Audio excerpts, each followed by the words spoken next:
কেউ মানবতাবিরোধী অপরাধে অভিযুক্ত হলে নির্বাচনে অংশ নিতে পারবেন না। আন্তর্জাতিক অপরাধ ট্রাইব্যুনালের ৩য় সংশোধনী অধ্যাদেশে নতুন বিধান যুক্ত করে এই সিদ্ধান্ত নেওয়া হয়েছে। উপদেষ্টা পরিষদের সভায় এই অনুমোদন দেওয়া হয়। বিস্তারিত নাহিদ প্রিন্সের রিপোর্টে। প্রধান উপদেষ্টা ডক্টর মোহাম্মদ ইউনূসের সভাপতিত্বে তার তেজগাঁও কার্যালয়ে অনুষ্ঠিত হয় উপদেষ্টা পরিষদের সভা।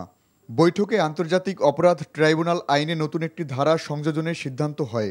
নতুন সংযোজন অনুযায়ী কোনো নেতার বিরুদ্ধে এই আইনের অধীনে আনুষ্ঠানিক অভিযোগপত্র দাখিল হলে অভিযুক্ত ব্যক্তি সংসদ বা স্থানীয় সরকার নির্বাচনে অংশ নিতে পারবেন না। এমনকি সরকারি কিংবা বেসরকারি চাকরিতেও তিনি অযোগ্য হবেন।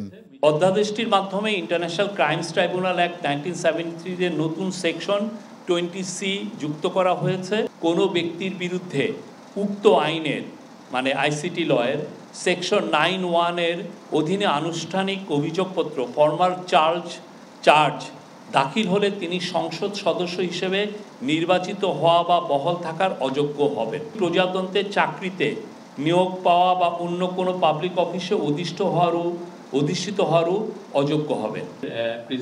এছাড়া বৈঠকে জ্বালানি নির্ভর বাণিজ্যিক বিদ্যুৎ উৎপাদন এবং টেলিযোগাযোগ নেটওয়ার্ক ও লাইসেন্সিং নীতিমালা অনুমোদন পায় উপদেষ্টা পরিষদের বৈঠকে। ব্যবসায়ীরা এখন অনেক বড় একটা পরিসরে ব্যবসা করতে পারবে, যেমন ফাইবার টাওয়ার করতে পারবে, টাওয়ার কোম্পানি ফাইবার করতে পারবে। এখানে ব্যবসায়ীদের টোটাল অপারেটরের সংখ্যা বেড়ে যাবে দুইটা ক্ষেত্রেই। তাহলে সেখানে একটা প্রতিযোগিতা তৈরি হয়। আমাদের যে সেবা মান সংক্রান্ত যে আমরা নীতিমালাটা করেছি সেটা যোগসাজশে আমি মনে করি যে নতুন নীতিমালার মাধ্যমে গ্রাহকটা কম দামে ভালো মানের সেবা পাবে। ইন্টারনেটের দাম কমাতে স্টারলিংকে সরকারের পক্ষ থেকে পরিকল্পনা দেয়া হয়েছে বলেও জানান তিনি। Nahid Prince, NTV news, Dhaka. Bundle থাকলে প্রতি সেনমানিতে টাকা বাঁচবে।